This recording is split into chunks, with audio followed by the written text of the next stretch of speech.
don't touch anything. It's the greatest find yet. Nothing compares to it. But it's definitely something you should hear. This is The Real Deal with Larry Lawton. Well, welcome to The Real Deal with me, Larry Lawton. How is everybody doing out there? I have a great show today, everybody. I have a good friend and a cigar guy with me. I got Trey Baruti on and his partner in the crime, I call him, actually his partner in business and in crime. Before we get started, everybody, please check us out. Check the book out, Gangster Redemption. Check out our cigars. Of course, the Crooked Diamond is going well. Please thank everybody on Discord. We got a very vibrant community on Discord. We're coming out with servers. We're coming out with a whole bunch of other stuff. So please go there to Discord and check that out. Check us out on all platforms as well. So today, like I said, I have a great guest. I got Trey Baruti, who is like me. Listen, when I say like me is we come from nothing and we try to make it, and he's a hustler, and also his partner, I'm going to call him his partner in business and I guess in life, is a silent partner, I guess I'd call you, right? Seema Rama and Trey Baruti. They own the Fairway Cigar Company, and it's the Fairway Cigar Lounge in the Avenues in Vieira, Florida. And I will tell you what, the reason we have him on today, I'm going to be smoking his cigar. He's going to be smoking mine. And he has a grand opening. Right, Trey? Yes, we do. Absolutely. I'm looking to have the soft opening November 11th, and the grand opening hopefully will be shortly after that. Wow. So, yeah, I'm excited. I can't wait to get that invite. It's close. It's close. You got it. Thank you. You know, as such a cigar smoker, you know, I always look for things that are really good for a community. You know, what people don't get with cigars is cigars are such a community thing that brings people together. You sit down. I know, and here's what I want to talk to you about. Most cigar lounges, even the best in the world, they don't have the filtration system I saw in your place. And here's why. It's so important you have something like that because a lot of women don't like to go to a place that's so heavy in smoke that it just almost pushes them out. Me, I don't care. I could care less. You know, I smell like a cigar no matter what. I think it's in my blood. Yeah. Am I right, Trey? Yeah. You put a cigar filter, I guess, a system. What would you call it? I would call it a clean air system. That's because that's what it's called. So, and that listen, well, kid aside, that'll cost a lot of money for something like that. A lot. Yeah, it was pretty. It was a pretty big bill. Will that get the smoke out of that facility? What it will do, it will make sure that clean air is continuously generating through the building. So it takes it from the outside, brings it on the inside. If you walk into the place right now, I've been smoking cigars there all day. It does not smell like anyone has smoked a cigar. And when I ask people when they come in, I say, hey, does this place smell like a cigar lounge? They were like, no, you smoking here? I said, I'm smoking here every day. When all my friends come, I say, hey, light up. I asked you that, did I not? You remember when we first met? Yeah. I went to meet you at your lounge, and I said, can we smoke in here? Not knowing it was already set, because you could not smell. Of course, it's a cigar lounge. Right. Yes. But I have a system like that. I got a $500 system. You got a $150,000, $200,000 system. It works. And actually, what it does is it brings the air from outside and it temperature controls and humidity controls. Oh, so the whole place is really a humidor almost. Correct. Yes. Wow, that's pretty impressive. Everybody, just to let you guys know, this place, I've been up there. I got to know Trey, I got to know Seema, and I'm telling you, the Cigar Lounge is a hit. It's in the Avenues in Vieira, Florida, which is a very, very big up-and-coming place. There's Urban Prime just opened. There's so many places up in there. And he has such ideas we're going to go over right now. And when I see somebody like me who loves cigars, who loves the business, and it is attention to detail, that's hard to find in today, if you know what I mean. And I'm going to smoke your cigar, Trey. And I'm can't wait to smoke yours. Actually, to let everybody know, the first day I met Trey was at one of my events, not mine. I went to a dragon event, I think it was. Yes, Georgian Dragons. Do you remember Nick?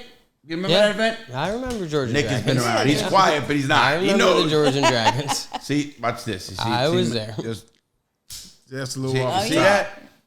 Now, Yes, all that Slice cap it. is intact. And that's what's good about having that kind of a cutter. Now, explain your cigar to my audience. What it is. Explain to me what it is. Like what the fill is, what it is. Oh, so if I can explain it to you in simple terms, it's the most awesome cigar on planet Earth right now. I say that too. Wait a minute. We're going to compete here. But you're selling my cigars too, right? Absolutely. Thank you can definitely find No, Crooked you can Diamond find at Fairway Cigar Lounge right there on the top shelf. Go ahead. How you doing? No question. No, about I smoked your cigar already. I just want you to tell your audience, and I love the cigar. Look It at is. it. Anyway, it's right there, everybody. Fairway Cigar Company. As like me, I own the Crooked Diamond Cigar Company. He owns the Fairway Cigar Company. And let me tell you, him and I have a bond because we know how hard it is. Yes. This is not easy. It's not. You have a passion and a love, and it's not easy. And you Nothing know that. about this has been easy. I will be the first to Well- admit that to anybody who's looking to get into the business. Prepare yourself because nothing about this is easy. Well, we're going to get real on this show because I have you for the time I have you. And, I always ask straight up questions. You know me already. I'm a straight shooter, period, no matter what. I mean, I built it. The name of the show is The Real Deal because I Absolutely. don't give a F. You're a woman. I don't usually say No, please be yourself. Oh, then I don't give a fuck. I'm going to ask you the great questions. One of my Right. favorite boxers, Real Deal Holyfield. I got to bring my good friend up to your place. He actually sparred for 5 years. He was Holyfield's roommate. He was the cruiserweight champ of the world. One of my good friends. He's Mark Randazzo. I want to fight Logan Paul. Oh man, I'll be at that fight. I I got my money beat on that I little got, punk. I got my money on Logan, but I'm rooting for you. I'm rooting I for can you. fight though. I know you can. There we go. Look at there we go. There we He go. says, Larry, don't get killed. We need you. You know, Man, I will be there front row. I'll be Absolutely, rooting for you will. you, You'll but be I my got- guest. I got my money on the kid. exactly. Well, put Me some of too. mine. No, I can't do that. I can't do that. But Mark Randazzo. Anyway, I call it The Real Deal, guys, is because I like to ask, and listen, when I started this podcast, I think about 2.5 years ago, and now we're where we're at, which is very impressive. We started it as guys sitting around a table.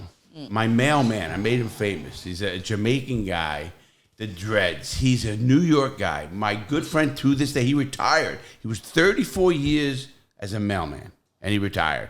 He used to come here because I have the mailman. People come here for everything. And he'd come in, just walk in, because they deliver here. And with podcasts were going on, people got to know him.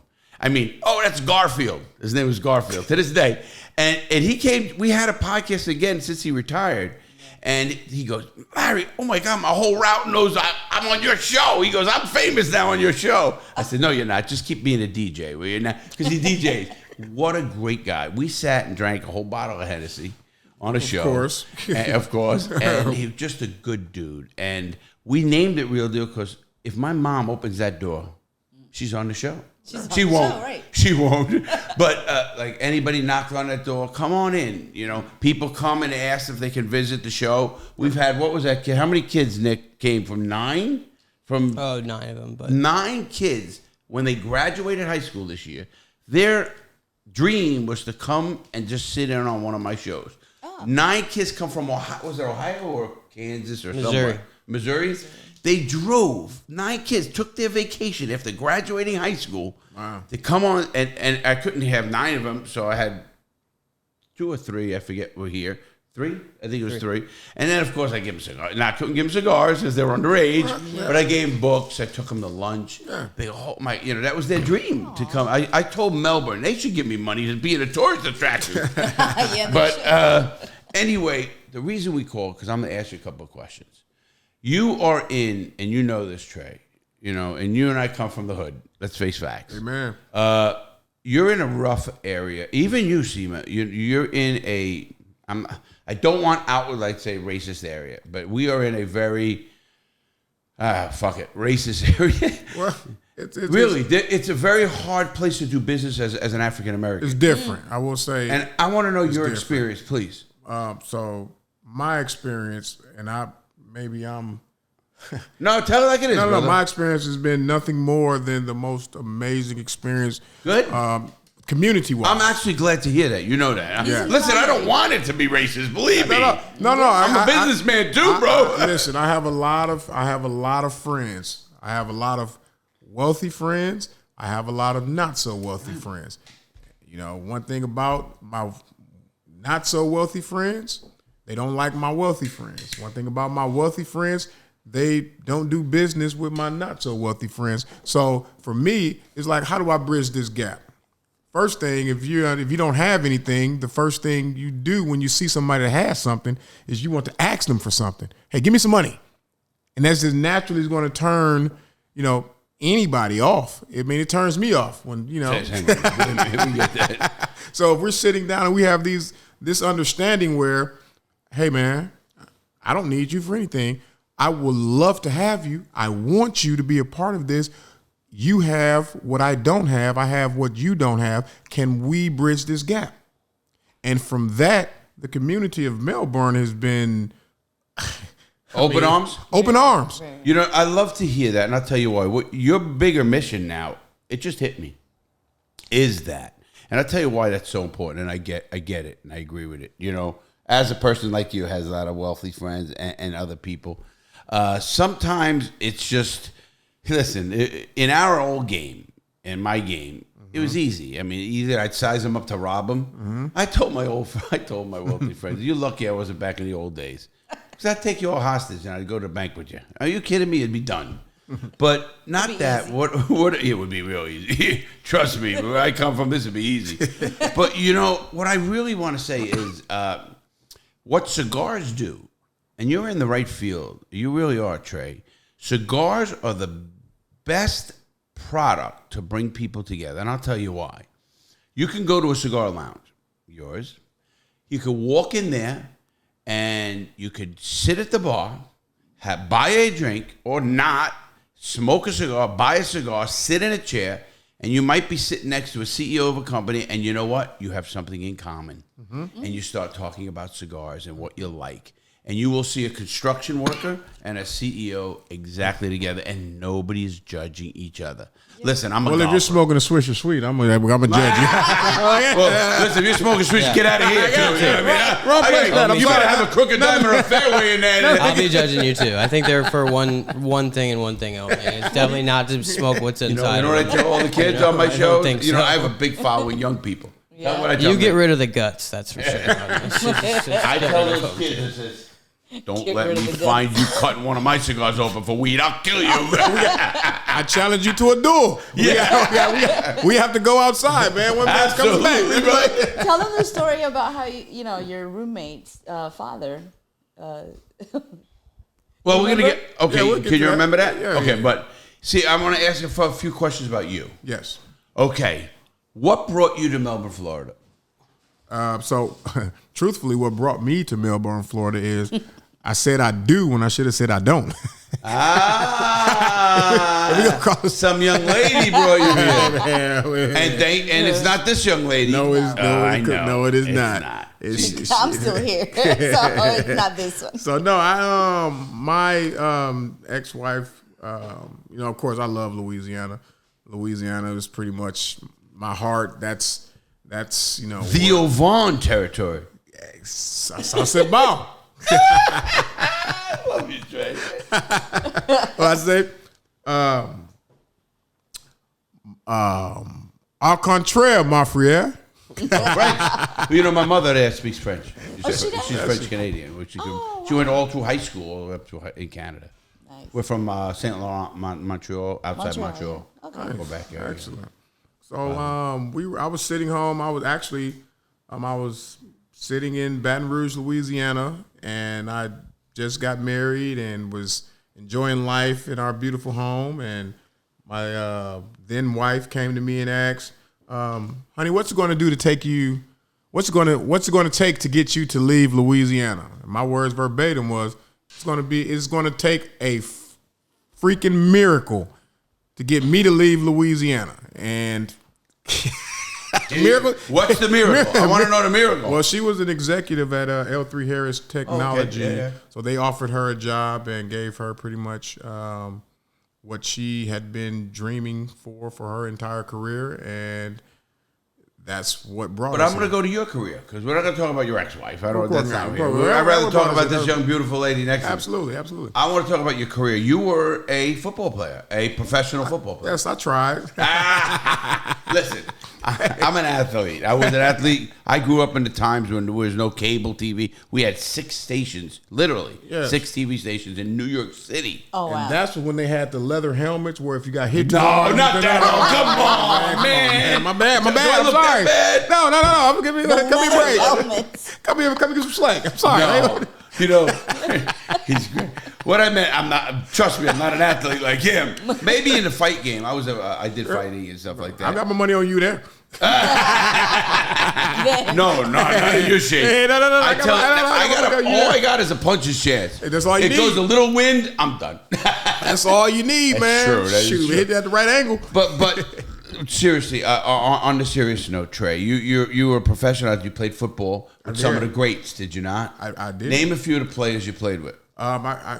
Man, you know the crazy thing is that I played with so many different players. I think one of the and he's not a big name guy. Played with him in college. He's a guy by the name of. He was the first time I ever seen an athlete like this. His name was Aldridge Jesse. He was 6'3", 190 pounds, but played outside linebacker. Played At defensive 190? end, at 190. Jeez, I'm 243. Yeah, he's a Dallas, Texas kid, man. He wasn't wired too tight upstairs. You know what I mean? But the kid did everything. You throw him the ball on offense, he played wide receiver. You throw him the ball on defense, he played defensive back. What position did you play?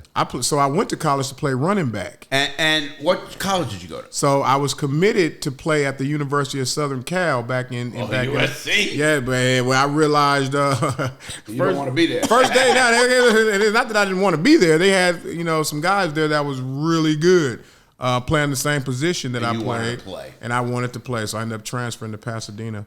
Where and Pasadena is in California? It's in California, literally. Is it a 10 D1 miles. school? Actually, it's JUCO. Really? Really, So you made the pros from there? I did. That's I did. That's a feat in itself. I will tell you this: I had a fun time doing it. It was one of those situations, kind of like now, where no one could believe that this guy's here from where he come from, and yet, I was able to. We got the quarterback now playing right now. You're seeing that going on right now. Just came out and he's from a D1, a D2 school or whatever, and the kid is just killing it, man. One thing about it, man, people lie, numbers don't. Absolutely, you're right. Now, what you played? Did you play running back in college? No, so in college I played defensive back.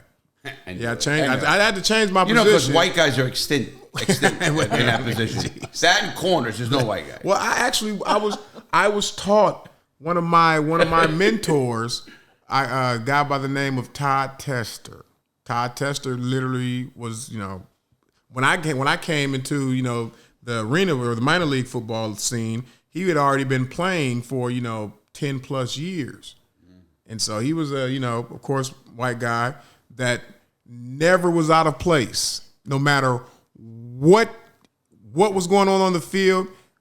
You can guarantee 100% of the time he's going to be where he's supposed to be when he's supposed to be there. He did everything right. I learned that from him because I was a youngster. Who was the guy for Frisco did that all the time? The defensive back or he was a white kid. Again, not as fast, I guess, but so anticipated where everything was, just blew it away. And he taught me that on the game of football.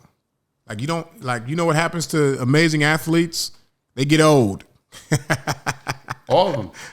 I mean, is it Ray Lewis a friend of yours? Ray Lewis is he's an amazing friend of mine. I love his cigar. He's doing amazing things in the cigar business too. But Brandon Merriweather, another good friend of mine. Ike What Taylor. team did you play for? So the team that I was on the practice squad for, my very first, was Detroit Lions. Detroit Lions. So that was the team that gave me an opportunity. We was telling the story yesterday when I drove my brother's 1979 Bonneville. He still with the got Ford. it? No, he doesn't have it anymore. But I wish he did. I'm looking for that love car. those cars. I did One too. of my first cars was not a Bonneville, but it was a Mercury Marquis. Those big boats. Yeah, I remember. You know, big boats. Yeah, 79. I drove that to my very first NFL tryout. I get out the car, I was worried about I was going to get there. Again, mind you, like I say, I was just a guy that was just trying. If you told me to show up, I'm showing up similar to tonight. I know you're humble, Yeah. man. Trey, you're humble. I don't care what you are. You can make if you can ring the bell of a professional team's front door, you're an elite athlete, obviously, and I know that. I've been around athletes my whole life.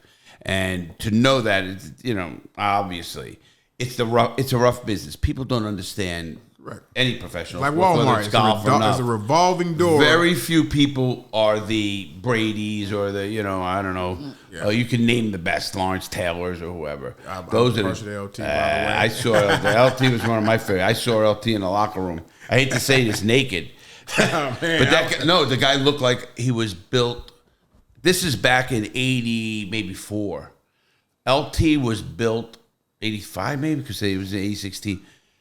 He was built like a Roman god. There wasn't an ounce of fat on him. He was big at the time. He was 250 as a linebacker, you remember. Mm-hmm. But he had the speed of a DB, yes. man, and a corner. Unbelievable. He was just mean. One of the best. I golfed with him too. Yeah. One of the best athletes in the world. You asked Bill Parcells tell the story. You want to win a Super Bowl? Get Lawrence Taylor. Do you know? Yeah. Do you know what they say? You know this about athletes. When a whole league changes how they play a team because of one guy, Yeah.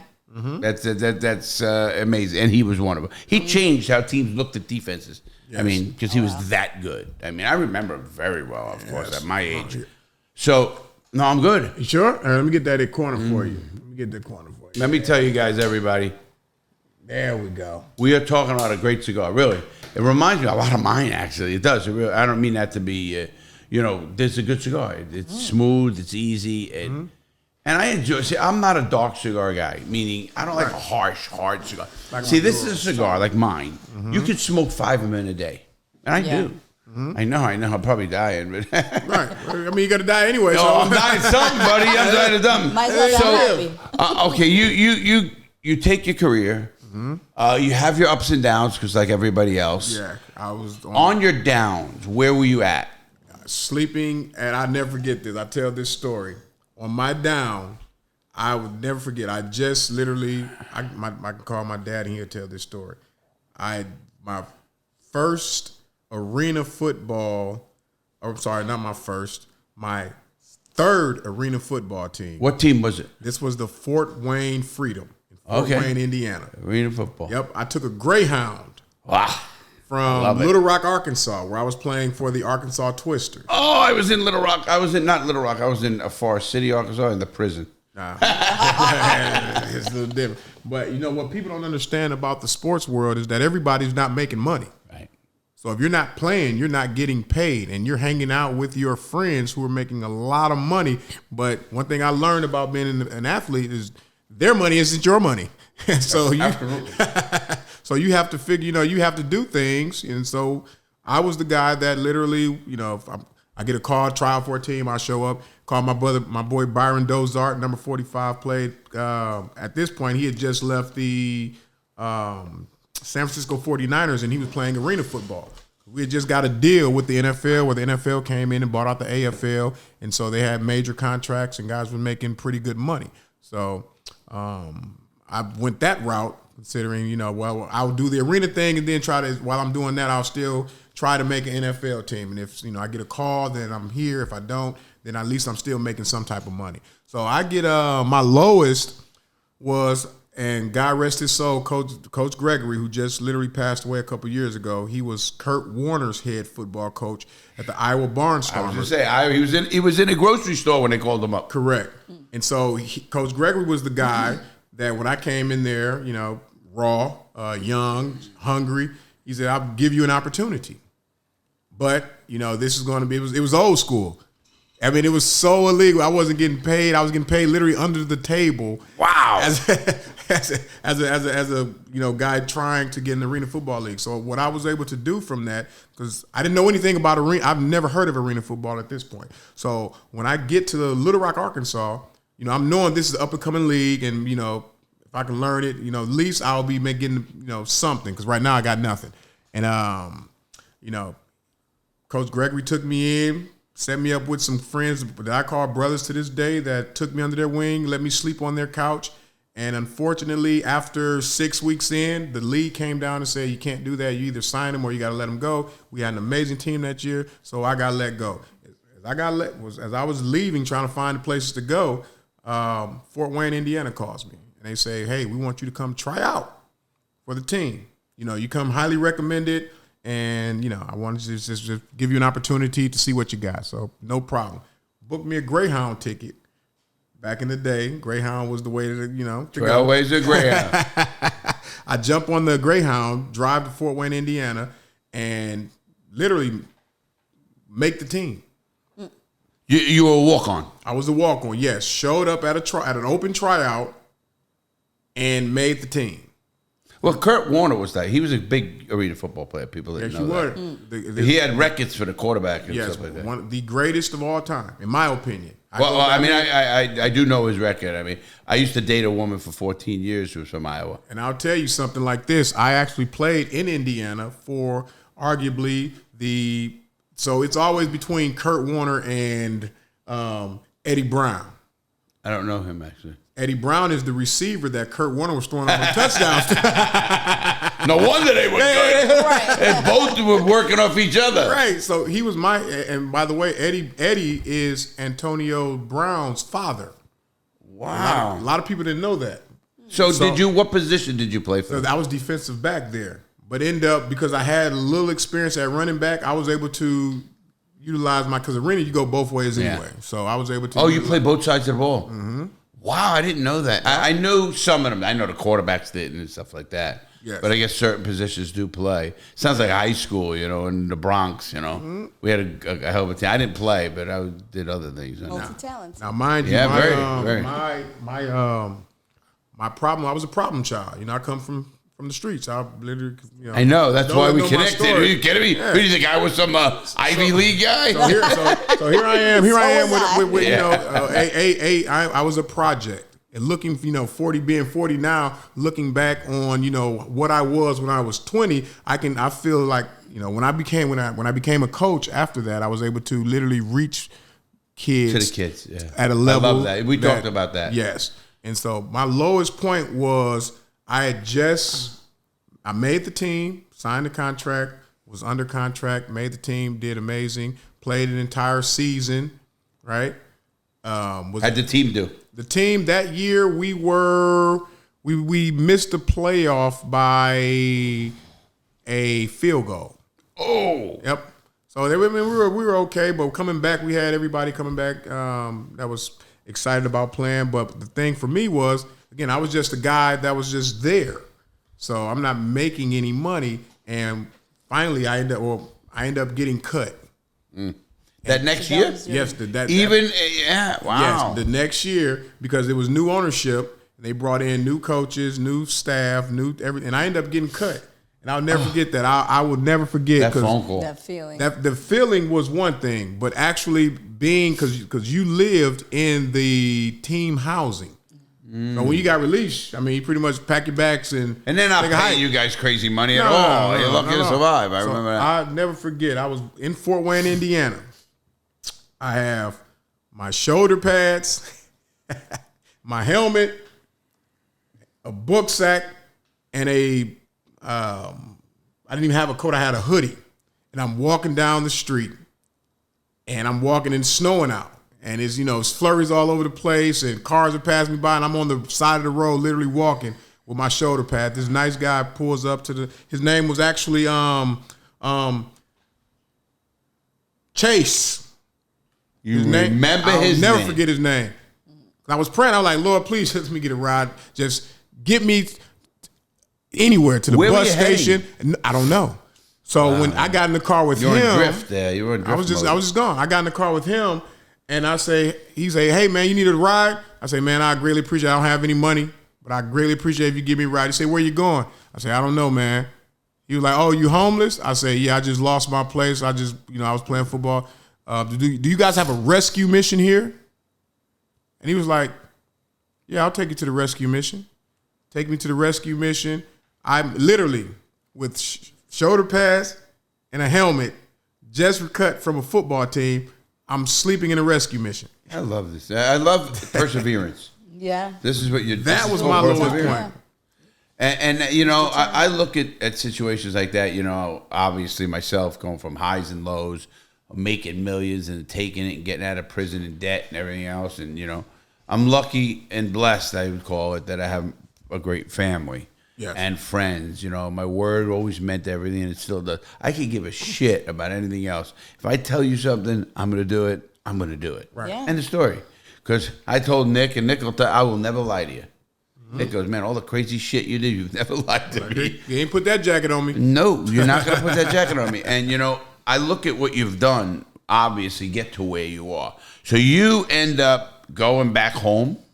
Yeah, well, no. So I ended up going from Indiana. Yes, I did end up going back home because we had just started an arena football team in Michigan at this point. So I ended up getting a call, Grand Rapids Rampage, hey, come on up. We want to try you out. All right, I'll be there. Got me a bus ticket. You hit those buses hard, didn't you? Yeah. Got me a bus ticket. I love them, man. From Fort Wayne, Indiana to Grand Rapids, Michigan. And, you know, and again, now mind you, while I'm going through all of this, I'm still getting calls from different teams. And how are you making money? Like, you go to the rescue mission. Are you just hustling? I'm just hustling. I mean, like, working at McDonald's, anything. Anything that... Make a few bucks. Anything that someone who has nothing could do to make money, I did it. Good for you. I'll just leave it at that. Yeah, no, you don't have to tell me that. No. Listen, that's called survival. Absolutely. And you know, people. I'm an honorary police officer from Lake St. Louis, Missouri, and the police chief actually told me, he goes, Larry, the reason I like you, you're honest. He goes, because I'll tell you the truth. If the situation was reversed or whatever it was, I'd go kill someone or rob someone to feed my family or do what I had to do. You know what I mean? It's your situation you're put in. You have to do what you know and survive. Correct. Put food in that. Correct. You know, I learned. Big boy too. I learned that. You know, I learned that in prison. Mm-hmm. All you need in this world is a roof over your head, a food in your stomach, and water. And because I was in the hole for so long, 3 years in the hole, and I realized a lot then. You know that's why certain things don't mean. I'd rather meet good people than me. I've met the biggest people in the world, and I can give a fuck. I meet people who I can have a conversation. I like who their character is. I love the survival skills. That's I love whatever. Yeah, because what it realizes, they're survivors. You know, there's an old saying with guys like him and I. You could take me, drop me off naked in Washington State, and I'll end up with a suit in Miami in 3 days with $1,000 in my pocket. Absolutely. And I'm gonna make somebody smile and doing it in the process. You know what I mean? In other words, you're a survivor, and you know how you adapt, you persevere. Yeah. So we're gonna get into this. I want to just ask you a few things. Seema, how did you meet Trey? No, you know it's coming. I told you, I ask everything. How did we meet? So No, don't ask him. You look at me. Look at me. I'll because our stories are kind of like parallel but different in the way I say it versus how he says it. Okay. We see things differently. I'm gonna just say that. Okay. Yes. Okay. Did you? You were in Louisiana in the hood. No. Well, that one time. Oh, you mean you drove through it or you flew over it? No, go ahead. Tell us. People want to know how people meet. So we were in Orlando, Florida. Okay. I'm sorry. No, that's me. My bad. I'll say, I will say something. Okay, my bad. Yeah. I'm just a control nut. Oh, me too. Okay, I know. We all. Those that are successful usually are. Yeah, it's true. That is true. But so yes, we were in Orlando, Florida. He was working on a campaign all day for his friend who was running for judgeship, and he ended up going to a restaurant called Lime Fresh Mexican Grill, which is my brother's own He owns franchise. the restaurant. The franchise. He owns the franchise. as well as the restaurant. And you work there? No, I happened to be there for an event. Okay. And it was a big event going on, so they came in from a long day, campaigning. I was there for an event. We met. We were introduced by one of our mutual friends, Rob Gabbins. Mm-hmm. And then we exchanged numbers. We started talking on text. I was traveling everywhere. Didn't see each other for I would say 2 months after. But you communicated. But we communicated. What do you over do? Phone. What's your past? So my past was I used to work with government agencies. I used to be a behavioral analyst, an analyst, a BA, a business analyst, a whole bunch of different titles and roles. I kind of retired from that life. And during COVID, I moved to Orlando, Florida. Where were you from? Where are you from? What do you call originally home? Yeah, what's your home? Originally, my ethnicity is Indian. Okay, but are you born in India? But I was born in California. Ah, okay. And then my family kind of moved to the East Coast, Nashville, Greenville, Please Florida. Don't say that's East Coast. I'm from New York. That's the East Coast. Well, on this side of the world. I got you. You're on the east of the Mississippi. I got you. Right. And then I ended up in Atlanta, Georgia. I went to Emory University. Oh, yeah. Good worked school. at CDC. Matter of fact, a lot of judges go to Emory University. It's a good school. Very good school. That's how I found out. Yeah. So, and you met, and that's how you really got together? In Orlando. Good. Wow, that's pretty cool. Yep. And so now you're a silent owner, a part owner, or a silent partner of the cigar. Of this cigar. Why do you want to be? Why do you believe in the cigar business? Because I believe in him. There you go. That's the best answer you could have ever gave. Yeah. I don't care about numbers. I don't care. You know, what I've learned in life is you never bet on the numbers. You bet on the people. Yes, because always. every business is run by people. And whether, people could turn it around, make it. Yes, obviously you're not going to get into the popsicle business in Alaska. I would not advise the demand is not there. No. Right. And I like that. So I see, because every time I've been, I stop by the shop, and just to let everybody know, his shop is at 6729 Colonnade Avenue. It's in the Avenues in Vieira. Yes. And it's what a great location. How you picked that, or who picked it, Trey. Thank you. I'm not kidding you. There is no cigar bar, and Sam and my partner looked. There is no cigar bar for 15 miles either way, at least 15 miles. Mm-hmm. And a lounge that he's setting up with the outdoors, the indoor, with golf carts to pick people. Put it this way, folks. You could go to Vieira right now. And if you got your wife with you or your family with you and they're going to go Christmas shopping, and I don't know how many men want to do that. I know I don't. But I will ask, and I will get the phone number, and I'll say, hey, can you guys pick me up? I'm over at, First Watch. That's a restaurant on the other end. I go there. Hey, I'm at First Watch. Can you come get me? Be there in 5 minutes. Matter of fact, I mentioned what you're doing to some people at the courthouse, judges, and they go, wow, you mean they? I said, they'll come get you. Yeah. Because there's a golf course. It's all legal out there, and legal in Vieira, and that idea is just off the charts. And do you have a full bar? Yes, we do have. We're finalizing the licensing for the full bar, but we will have the full bar. Yes. You have lockers, you have memberships, yes. You have a lot going on, Trey. You got a busy few weeks, man. And you are projecting to open when? So, truthfully, we want to do a grand opening last week of November, first week of December. We're trying to the last week of November, the first week of December. Yeah, around that time. We're trying to line it up. Yes. Great time. You know how packed the avenues are going to be? Oh, I know exactly. And I know if I'm there, I don't want to be at any store. Correct. I'm going for a cigar. Correct. Yes. Correct. I'd like to propose something to you right here on the air. I'd love when you have your opening, if you'd let me, I'd like to bring my big bus up there in the back there. Absolutely. Open it up, maybe do nice. a show, maybe a live show or something, Nick. I'll get logistics with you. Oh, yeah. We can go in the back. I'm all self-contained, generators, everything. And we can open it up and then put the podcast and have whoever's guests stop in. Absolutely. Because you have an area in the great. back there. Yes. I don't think I didn't look. That was one of my thoughts. It actually has an awning over it now.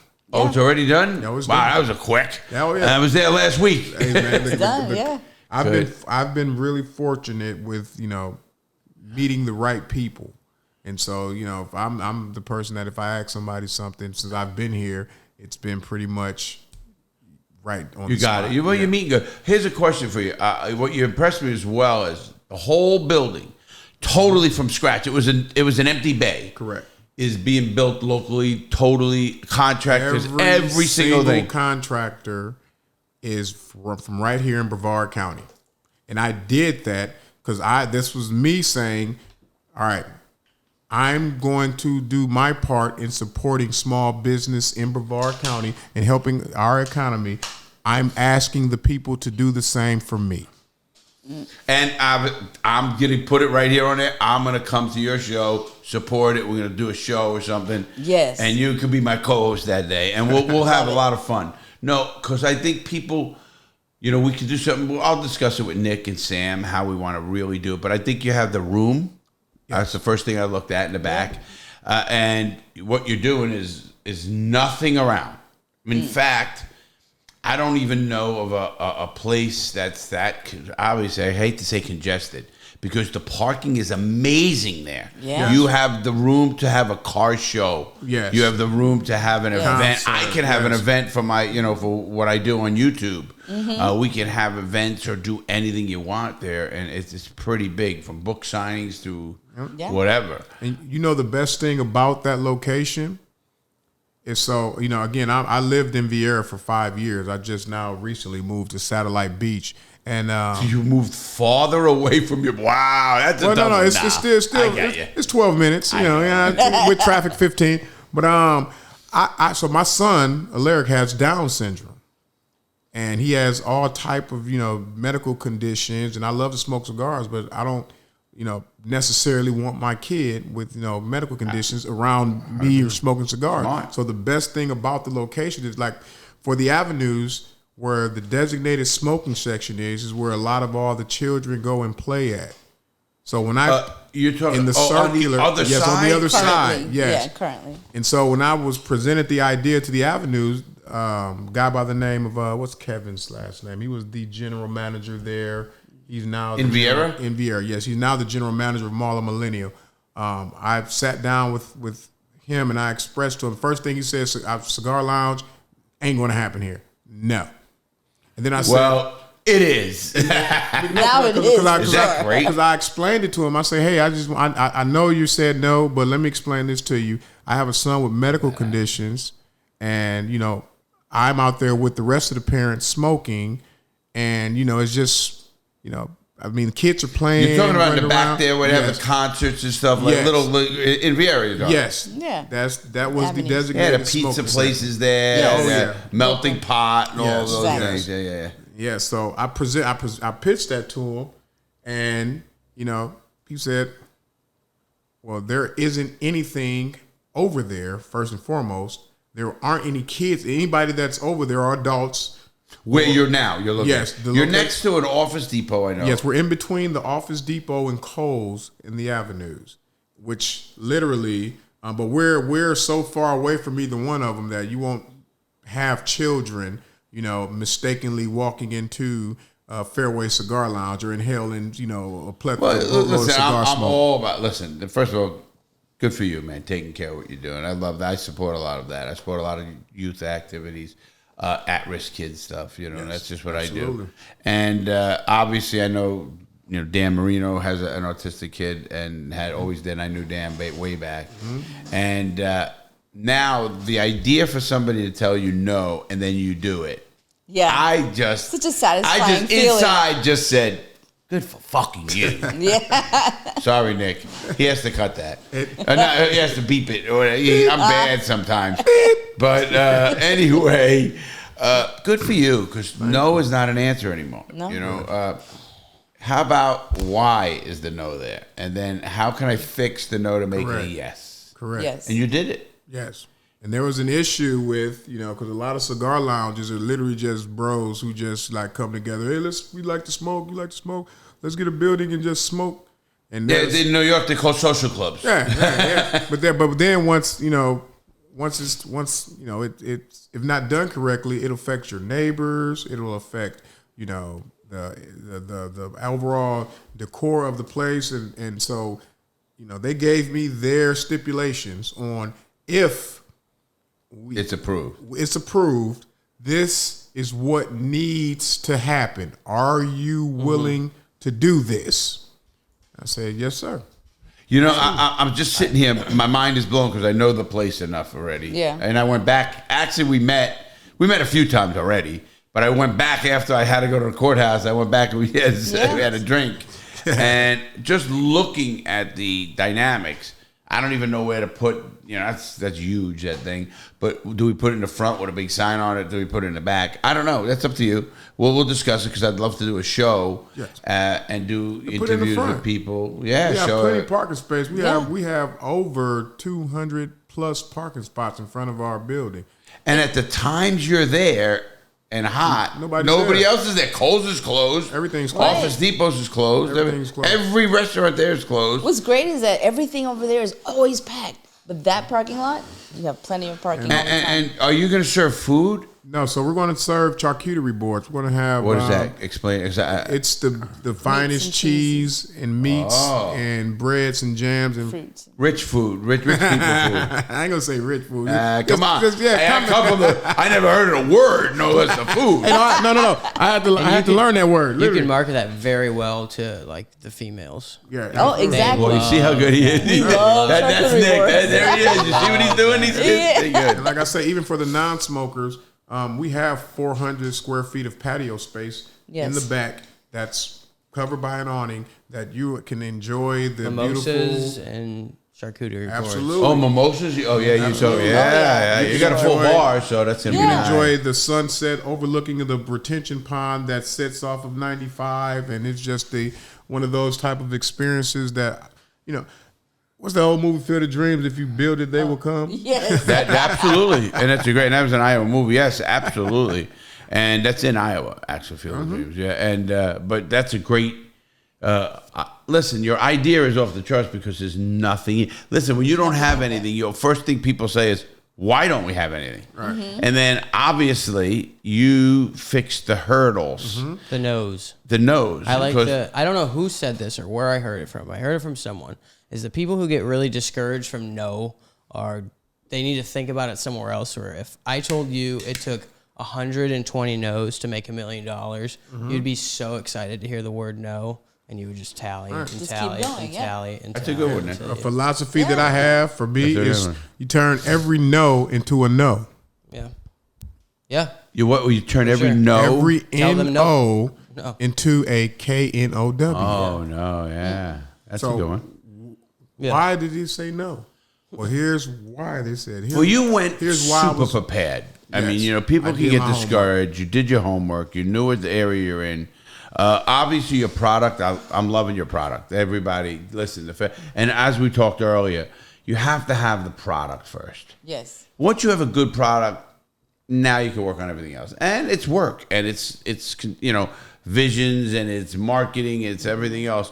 But you have to have the good product to start. Correct. Yeah. And you do. Now, looking at your facility, because I remember you were there too when you were going to the gym when I first met you. Yes, I remember. She says, "I don't want to deal with this convict. I'm getting out of here." No, she literally said, "Should I not wear my diamonds?" I was like, "Oh no, she did not say that." You did. I said, "No, honey." That? Sorry. I said, "No, honey. The system works." You can wear them here. I said, "Honey, relax. Crazy. The system works. You're fine." You're fine. Should I wear my diamonds? That is great. Well, if you have the star sapphire, maybe not. I didn't know you, Larry, at that time, but now I know you. My friends say the same thing. They live all these crazy mansions and stuff, and they'll go, "Well, we knew we had to put the jewelry away. Larry's coming." That's a joke, of course. I know a lot of that. You did a lot of that, of course. Well, listen. As I say, we all have a past. Yes. And everybody's past should be. You should learn from your past, and you become a better person. Yes. Correct. Anybody out there who says they don't make a mistake. Come on. Listen. I was. Don't trust that. No. I was at a speaking event, and I was talking about, going to jail, and I said, everybody in this room can go to jail. And one guy goes, "Oh, I'm never going to jail." I said, "Really?" In front of 300 people. I said, "I'll tell you what, have you ever drove 20 miles an hour over the speed limit?" He says, "Well, maybe passing a car." Great. If you hit somebody, killed them, that's vehicular homicide. Yep. You're going to jail. And it happens every day. Every day. I said, intent, no. But, I made a lot of bad choices. Just a lot of everybody. See, that's the reason I don't judge people. Mm-hmm. We all have a past and an environment, and everything matters. Everything matters. Now, when you keep getting breaks and you don't change it, then it's you. Now it's behavior. Now it's your fault. Behavior. Yeah, I was just a behavioral therapist. You'll understand that. But my point is that let's stop judging people and try to help them. That's why I'm very big advocate against the prison systems, and even our criminal justice system is broke for a lot of inner cities and areas. Just because you can't tell me it's the same deal. You coming from Beverly Hills, or you coming from Compton. It's totally different. Or New York, wherever area I'm talking about. There's haves, and that's okay because you can still make it. Because I tell people that Bill Clinton, whether you like him or not, comes from poor. His father was an alcoholic, used to beat him, and he ended up becoming Ivy League, Yale, and Oxford, one of the smartest guys in the world. Is it too late for me to say? Is it like out of order if I say he was ahead of the class?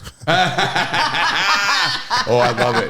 Wait, I'm just loving because he used the cigar the way I want it. I better be careful here. We got a nice show going. But so your projected opening, how can people, find you? www.fairwaycigarlounge.com is the website, and what we offer is if you go to our website, it'll give you access to submit your information, and then we can keep you updated with memberships, with newsletters, events, and with stuff. Correct. And we're gonna put that in the description of the show and all the platforms we're on. And so the projected. You don't have a solid date for anything yet? No. The only thing that we do have a solid date for is we're going to do a soft opening November 11th at the Avenue. It's going to be very intimate, very... I got to go to help you. Yeah, absolutely. Look, just to see where it's at. The cool thing about that day is that's Seema's birthday. Really? Yes. Really. Congratulations. 11/11, yes. Oh, 11/11? Mm-hmm. I was married on 11/11. No, 9/11. Well, my first marriage was on 7/11, so. 7? No, mine was in. Crapped out on that one. Is it 11/11? Yeah. Wow, and we're 36. 35, maybe you are. Oh, come on. Thank you. She's not old, obviously. You say black don't crack? What about that? Brown don't crack either. Brown does not crack. Brown Am I saying going something wrong? down. Look, I'm getting a look. Am I all right? He's my check. Otherwise, I get kid. You're all good. He said, "I'm all good." He'll go to me, "Larry, I have to cut that." No, we don't cut that. And that is something our audience likes. That's real. Yes, that's the real deal. I tell it like it is. Listen, everybody who knows me knows I'm the least racist. Just when he says the F word 12 times in a row. I'm Then like, you I have will to do that. beep some of them out. Yeah, but you know what it is? I'm trying to get paid I come this from the month. melting pot. Right. We could care less if you were a Martian if you lived in our neighborhood. Right. You were in. If you did not, you were out. Yeah. This is the way we grew up. And I'm talking back in the 60s. Wow. So, I was born, I'm my age of myself. I would be lying if I say that, race doesn't play a huge factor. But I would also say that for a lot of people, man, race is more class than it is, anything else. And the stuff that I'm telling you are things that I had to learn.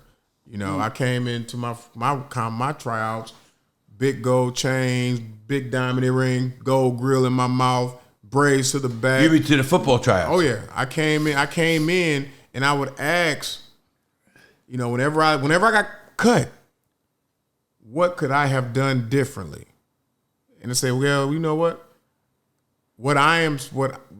Now it's different if I'm the guy that's the number one prospect, number one draft pick, and have all that. He has his markability is he can do whatever he wants. Sure. But for me, I have to understand that, this is a business. You grew up is what you did. Absolutely. Yeah, and you learned. How See you that? present yourself matters. You know, I tell that to my absolutely. kid. I tell that to my kid. I say, let me ask you this. And I tell with kids from all different walks of life. I say, let me ask you this. Kids say, Coach, I'm gonna go get a tat on my face. Let me show you how it'll look. And he showed me the picture of how he would look with a tattoo on his face. And I asked yourself, my question I asked you, do you think that's a good decision? Well, I don't know. I mean, it's cool. All the kids are doing it. I'm saying, all right, listen. Do you think that's a good decision? Yes or no? No.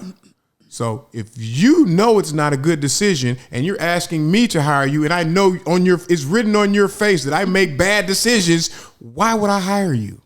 You know, I say that face tattoos. Tell him, Nick. I was just going to bring that up. I Watch think this. you can get. I think face tattoos are fuck you money.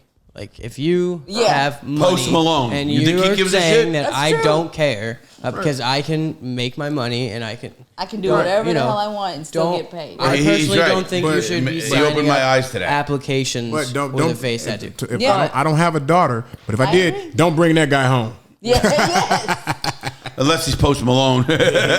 But what is true is if you look at me, and I want you to notice something, look where my tattoos end. Right at your Yes, sleeve. right at your sleeve. Look here.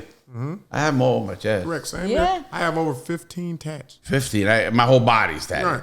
And mostly. And I look at this and I say, if I put a sports jacket on, you don't even know I have a tattoo.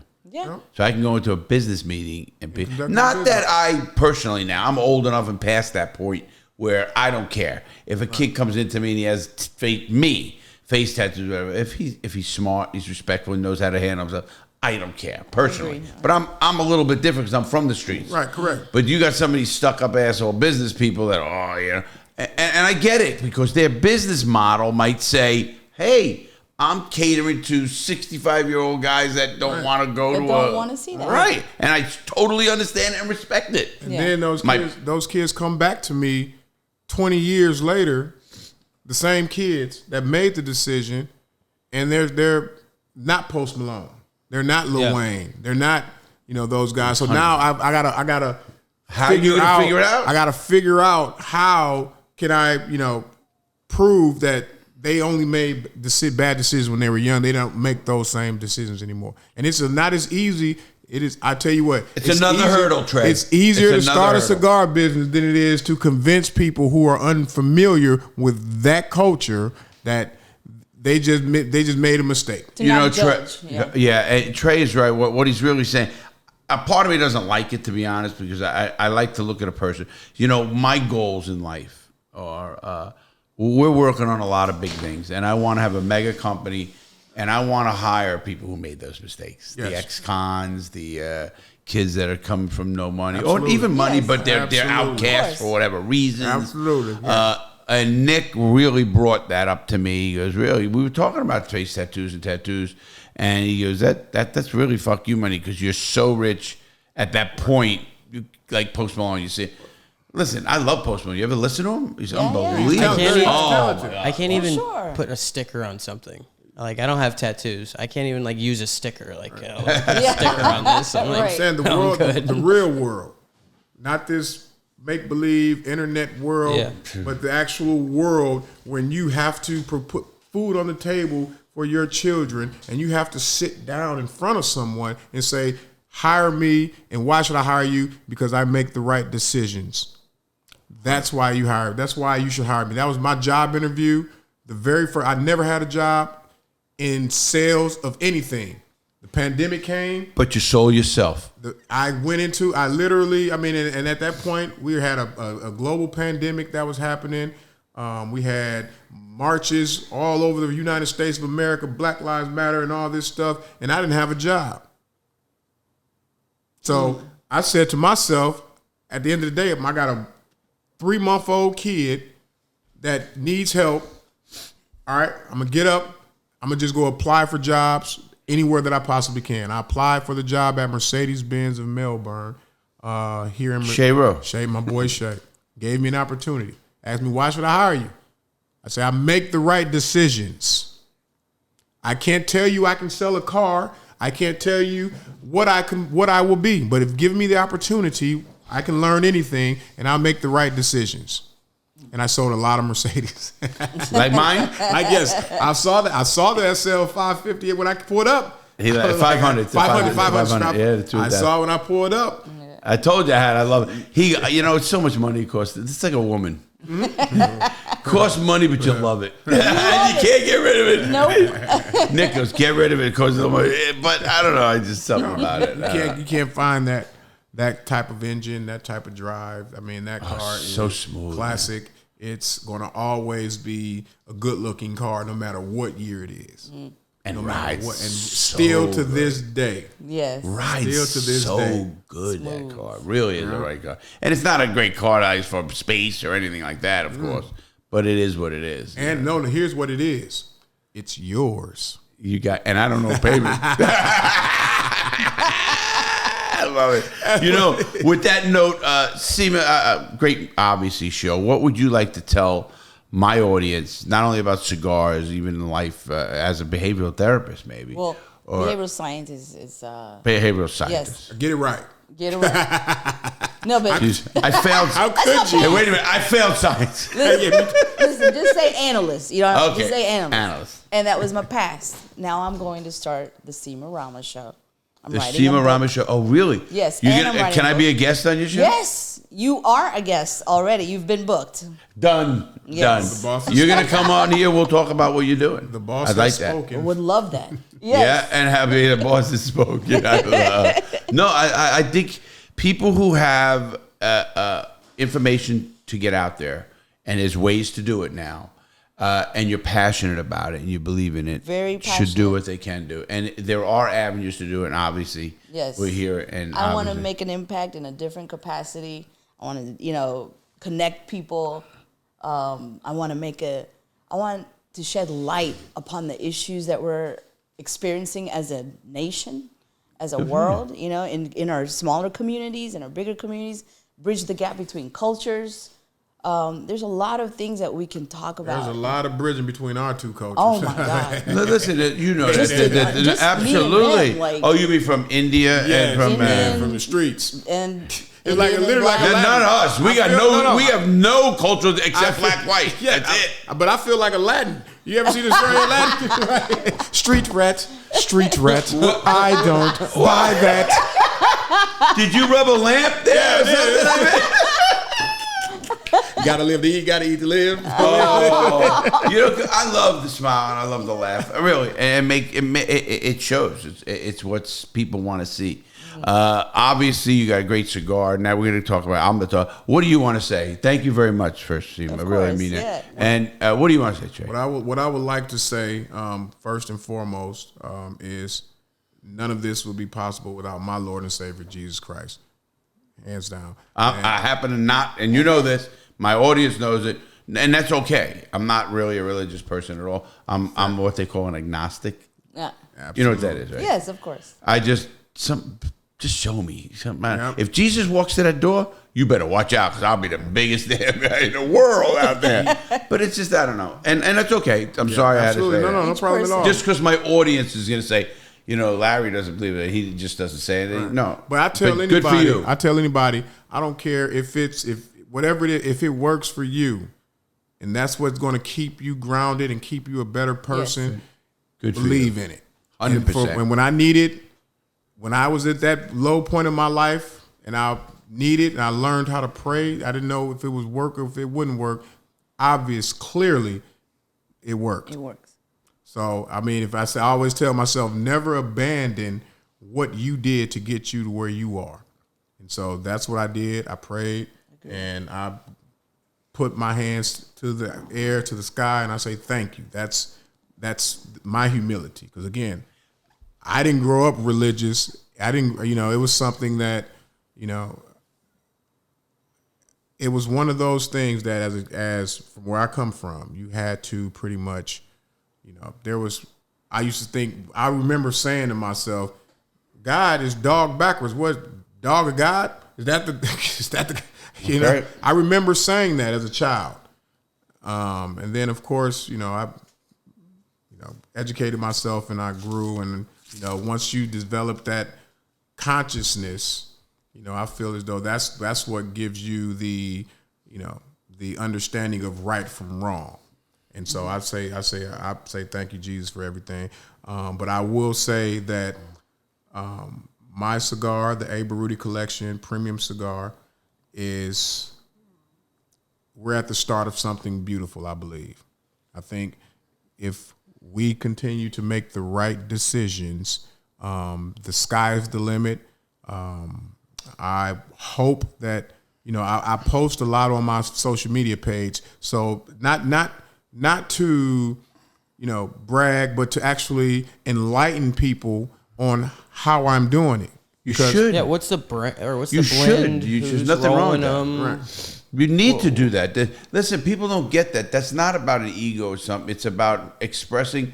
We have to listen. The bad is expressed way too much. Yes. Let's express the good. Correct. Yes. And I wish somebody would have given me the blueprint.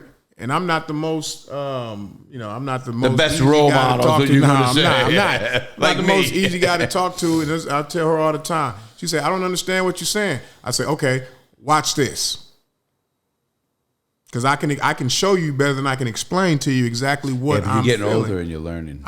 Yes. And here's one thing that I've learned in my older age is these two words go so far when you're talking about happiness. Yes, ma'am. Absolutely. How about thank you? How about so many words? I have a question on that. I know it just come up. You're a Christian, I assume. You're a Catholic. Are you? Yes. Are you a Christian? I am not a Christian. And how does that jive with you two? I mean, I'm being honest. It's a good question. That's a great question. For me, it's I support whatever's going to make her better. That's the ditto. And I love that. Ditto. See, you're not taking religion. You're not a nut. No. You're not cult members. Let me put it that way. No, They wouldn't let me in. Trust me. everyone is free to believe in what they want to believe. Absolutely. And I've actually no started judgment. researching because I want to educate myself to my people I love, and I love her dearly. So I want to educate myself on what is your she believes in. Sikh? Are you? What is your religion? I grew up in Hinduism. Hinduism. Hinduism is my religion. Okay. And I grew up in a Hindu family. My background is as such. I believe in spirituality. I believe in Buddhism. higher consciousness. Same with me, yeah. The Mother in Sri Aurobindo is a philosophy that I believe in. It's it's an ashram based in South India. And so, it teaches, progress. It teaches. She actually, I read from her. I have a little booklet that actually her mother gave me about a year or so ago, and I read from it every morning. And it's just words of encouragement, things that could actually help me in life. And it's funny because every single day I say something that I read out of the book, and it goes. So she goes over her head. It's like, oh my God, what do you get? Hey, read the book. You gotta read. Wait a minute. Oh, yeah, but it's it just teaches you how a human being, how to be at its best. Higher consciousness, to live with a higher consciousness. Buddhism, yeah. If everyone would just raise that a little bit. 100%. Right. I read that. Nick, do you have anything to add yet? No. Sometimes he does. When we argue, we have an argue. Just a couple of things on that, both of them. I've read every religious book. I was in the hole for 3 years. Yes, you did. I've read the Quran. I've read the Quran 3 times. I've read the Torah. I've read the Bible 5 times as a book, cover to cover, cover to cover, cover to cover. And I have a very, very open view of racism. Truthfully, if everybody asks, what would you more Buddhism, more spirituality? Okay, yes, 100%. And now I look at it, and when I see people, I was in the hole. A quick little story. I was in the hole, and I had a buddy of mine, Jack, who ended up killing himself, and we were very close friends. And he was in the hole in the cell next to me, just like we are in this room. Mm-hmm. And he was a black kid who could not get fat. I used to hate him for that. I was in very good shape. I got pictures of me in my book. I see it on the book. Yeah, I was like this. Just pictures of me, Yeah. And Jack and I were very close. We used to work out on a yard together. And I could eat an ice cream and be gone, and he could eat 5 of them. He had that metabolism. Yep. He was such a close friend of mine, and he says to me one day, he goes, "I love you, brother. I'm checking out." And I said, "What the fuck you talking about, Jack?" He goes, boom, it dawned on me. I jumped up on the stainless steel toilet thing, and there was a vent, and I said, "Jack, lay down." I know what he was going to do. He wanted to kill himself. And I said, "Jack, lay down. We'll talk about it after the count." See, in prison, every day at 4 o'clock, everybody has to stand on their feet. It's 4 o'clock count, no matter where you're at. And I ended up, count comes on. I lay down on my bunk. All of a sudden, the tier opens up. Count time, count time. You got to stand up. Right when they go by, you sit down, go by, whatever. So I, jump up. They pass me. They stop at his cell, and they say, "Man down." And he hung himself. People don't know you don't hang yourself off you just hang yourself off a chair. You don't have to hang. You just cut the window off. Cut the window off. He killed himself, and they put him away. And the reason we knew he killed himself, he was a good man. I'm thinking about it, so I don't like it. And they count. How you know somebody dies when you're in prison is they recount, because that's actually a national count that goes to Washington, actually to Washington, D.C., and they recounted it, and I was laying in my bunk.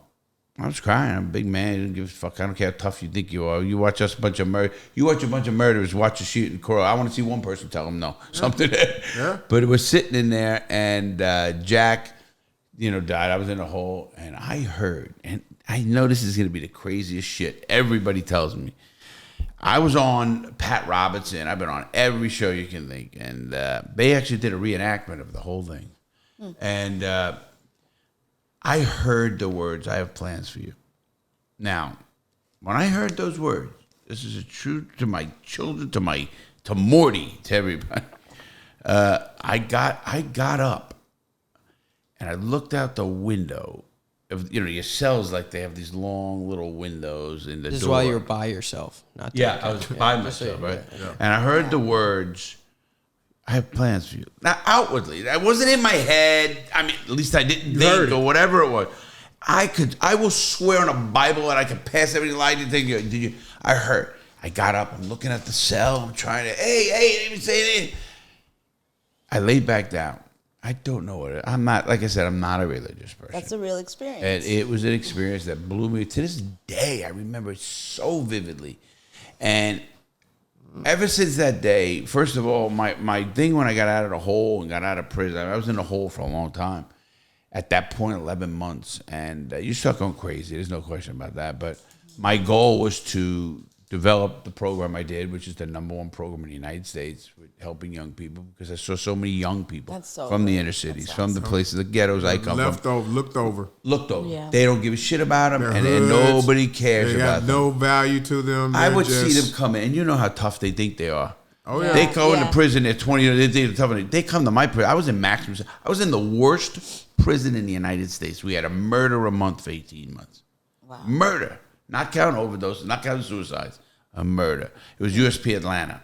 You know Atlanta? Yes. You know that prison near the zoo? Yeah, I know exactly. That is the word. They just last year they shut that place down. It was so bad. Oh wow. And I was there for almost 2 years, and then I went to another penitentiary. I got crazy. I went and I was you'll see it in my book. You'll love that. And I look at it and I say, these kids come here, they come, you watch them change, and it's too late. Imagine those kids exactly. You took the words right out of my mouth. Yeah. That they don't even understand that they will never see freedom. You're going to look in at their life. We talked about that. I was facing a life sentence, and I beat my own life sentence. I didn't kill him, man. I was the biggest jewel robber in the United States. People know it. But I got a second chance, if you want to call it that. They gave me such a hard time because I wouldn't rat. I still to this day will never.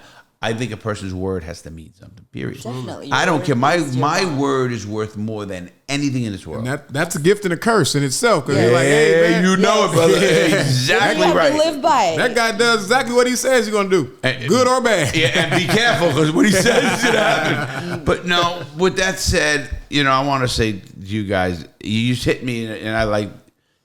It's great to see a dynamic of two people that have a vision, have something. They can do this. They can be, and they can show that this all works, man. It doesn't mean anything, and that's important to me. Fortunate. And For sure. and I'm looking forward to the success of your lounge. The kid who they made behavioral programs around is now dating a behavioral scientist. You think she got a tough job?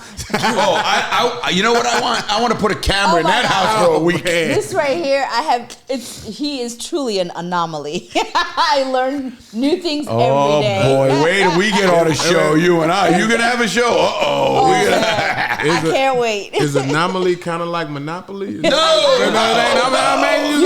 are one of a quick words, man. A monopoly of anomaly. He is one of a kind. Tell him what an anomaly is. Out of the ordinary for sure. I'm an apocalypse. 101. Well, you're getting all the wrong words there, brother. it's all right. She just need new words with me, new stuff. I was like, hey, guess what, honey? I'm an anomaly. You and I are so much alike on that fact. I come from the Bronx in Brooklyn, and I got kicked out of high school, went in the military, ended up getting my degree, getting a regular degree, getting a law degree, and I look back at it and I say, I don't care where you're from, you can do it. Correct. And you're doing it. And I'm proud of you. Don't stop. I hate to say that because I don't like saying proud because that sounds like I'm condescending, and I never will. No. I'm proud of you, and I mean that because appreciate it. it's not easy, and I know what you go through. I know how difficult it is to start a business. I know how difficult relationships are. I know how hard everything can be. Trying to be a father, the best that you can and be, helping a young person with disability, a child. Yes, that's a special kind of special person, and you guys are. And I'm proud of both of you, if I can say, even young, you're both younger than me. Appreciate it. And I'm proud of you. Yes. You listen, I'm done. No, I'm proud of you. I tell Nick, I'm inspired I got 18 years left. I would like to get with you and my dear friend, State Attorney Andrew Bain, that would be over in awesome. Orange and Osceola County. And put my program. Yeah, we talked about that a little bit. I think because when I met him, and he's just all for helping who I was when I was that underprivileged youth that was coming up. You're gonna love this because I speak about this all. I presented in Congress. I'm the only ex-con with that thing on the wall, congressional rec. I am in the congressional record for that program. Who you pay to get one of those? I mean, No, I didn't pay anybody. That was a rough one. Actually recognized on the floor of the United States Congress. That's I am in the amazing. congressional record. That is amazing. And you know what? It's for that program what I developed.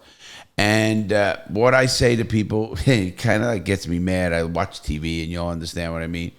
They have people making decisions that have no clue what you and I went through. Correct. And no They're clue. making You're decisions. very right about that. And they need your intelligence with my experience, Yes. is what worked. When they don't have the guy like myself, and listen, you're gonna like this quick one. People say, "Well, Larry, here's the difference between even myself and a guy who was a drug addict, and he changed his life." Yes, but here's what a kid will say to a guy who's a drug addict. He's speaking to him, and he says, "Great speech, but I don't do drugs. I'm never going to do drugs, so I don't have to listen to him." There's not one kid I've ever spoken in front of who said, "I don't want to be successful. I don't want to make money." Right. Everyone. Yes. So they listen to me in a different way than a guy who's a drug. Right. Now, whatever the guy's doing, good. Help him. Help. Right. Please help every addict. We need you. Please help every addict there is. We need that. Yes. But my difference is when I speak to a lot of different venues or whatever, it's just different because I was there. I was a multi-millionaire. I had limousines. I had all that stuff. You've experienced from this end to that. And that's why I say my word and what you guys are doing. I love people who have it. We need happiness. We need success. We need to have that lounge so I can go there and laugh and excuse me, I'm single, bang as many broads as I can or whatever the hell I'm going to do. Hey, man, Well, that's me. I'm single. I'm single. Yes, you are. Enjoy it. I'm single. Look at people know how real I am. I just sometimes get in trouble for that. But you'll never get in trouble being real. No, and you won't. And I want to thank you again. We're gonna talk, of course. I look forward to your show. Yeah. I look forward to the 11th. Yes. Just stay with. Please get Nick's info, of course. All Absolutely. of us, and you can listen. I am very bad with phones. Everybody in the world knows that. I do text. I'm pretty better at texting than Nick is my savior. He decided to one day turn on every single notification on his phone. And it was like, I don't And get it was just crazy. Oh, you should see my phone. I just said see that. it. I didn't see it. I'm like, you have every notification turned on. Like, See, he did. every single one of them. Oh, I shut it off. But it's that's- on silent, and then he's getting notifications. All these, yeah. It's like, Oh, I'm like, no. you do know you have a social media account. Like, you do not need your TikTok. Yeah, I have on. all these Right. accounts, you know. How are you gonna Not get that a I'm text running. message? But it is fun, and you know we're gonna stay in touch. I mean, I absolutely. want to see the success of it, not for multiple reasons. Correct. You are showing other people can do it in a tough conservative area. You're showing, and you're showing that you're gonna bring people together in a cigar. People don't understand that. And did you know? Just to let you guys know, since I work with cigars very closely, did you know that a study just came out with cigars? That if you never smoked a cigarette and only smoked cigars, you have a longer lifespan than a person who never smoked cigars at all or cigarettes at all, and you just smoke cigars, you have a longer lifespan. That is a federal study, Why? and I will show you. What's Because, the the study science? came out. It just came out. It was a $40 million study, wasn't it? Yeah, Nick, you were with me when we talked about I've that. never seen this $40 million. That's interesting. Listen, here's I why. will I'm say- interested Here is in- why. Cigars are a very relaxing, take stress off people. Most people die of suppressant. stress. Yeah. Heart attacks come from stress. A lot of things come from stress. If you can go smoke a cigar at night and relax, and get that stress off you. And that's not my study. That's a federal study. I'll send it to you. Okay. It's I believe amazing. it. I only didn't believe it either. I didn't believe it until Corey said I it to am me. so glad you're saying. You see, I'm quiet now because I explained that to her, and she's like, "Nah, you sound." see, No, but I believe you. Yeah, it is true. No, because I mean, you're saying the things that it makes sense. Well, not only to make sense, I'm third telling you what party. the study. It's I always didn't a believe third it either party. until I Yeah. saw the federal So you study. saw it, yeah. Did you Always. know in the state of Florida that you cannot smoke a cigarette or anything, only cigars on beaches, parks, anywhere? That is a state law that was just passed this year. Oh. You can smoke cigars. You cannot smoke. Well, they're tobacco. biodegradable. Exactly. They're Cigarettes totally biodegradable. Yeah. Every piece of this cigar is natural. It's natural. Not one. Now, cigar has nicotine and makes additives sense. and stuff like that. Because the butt and the filters, absolutely, is of not plastic. exactly. So it says it. That matter of fact, I'll sense. send it to you. I have a sign that from Daytona Beach: no smoking at all except cigars. I saw that. I gotta take a Take picture, a picture of that one. But yeah, that I only knew that because the CEO Wow, okay. told. I'm very close with the CEO, believe it. Nice. And we sit and talk. I would and- love to have him come to the lounge. That would be great. When he comes here, I take him to lunch all the time. Yeah, when he come up, we'll definitely come on up. Come on He'd up. like that. I'm sure you're gonna have their cigars that are biggest, Oh yeah, third one biggest of company in the my country. favorite cigars on planet Earth. 'Cause I you know. tell I love Siri box V. press. Milano. You know it. Cigar of the year. It's one That was of a my- cigar of the year. One of my favorite cigars. I think I have one. I have to give you. Well, I really appreciate that. Buddy. Hey guys, thank you very much. Thank you. Nick. Thank you again. Everything else, he's gonna close us out. Have a great day, everybody. Thank you guys. too. Everybody out there, check them out. Fairway Cigar Lounge opening. Just Google fairwaycigarlounge.com and you'll learn all about their company. Stay safe, everybody. Please make good choices and have a great day. Touch anything. It's the greatest find yet. Nothing compares to it. But it's definitely something you should hear. This is The Real Deal with Larry Lawton.